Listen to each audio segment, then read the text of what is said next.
दोस्तों नमस्ते। भैरव राग के श्रृंखला में आपका स्वागत है। स्वर साधना यूट्यूब चैनल के आप सबका जो हमें जो मिल रहा है उत्साह से, इसलिए उत्साह को हम प्रणाम करते हैं और सादर है आज का अपना भैरव थाट का नाम राग जोगिया। दोस्तों, राग जोगिया यह भैरव थाट का ही राग है। प्रातः काल में गाया जाता है। इस राग का आदि स्वर मध्यम तथा संवादी स्वर षड्ज माना जाता है। प्रातःकालीन ये राग ओडो शाडो जाति का माना जाता है। इसमें आरोह में गंधार और निषाद ये स्वर वर्जित माने जाते हैं और अवरोह में सिर्फ गंधार ये स्वर वर्जित होता है। आइए इस राग की आरोह और पकड़ को जान लेते हैं और इस राग में ऋषभ और धैवत ये स्वर कोमल होते हैं।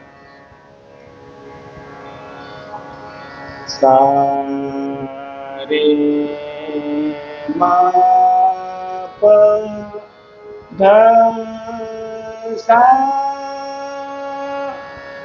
सा नी द प म रे सा द द सा रे रे सा म रे सा। बहुत बहुत धन्यवाद।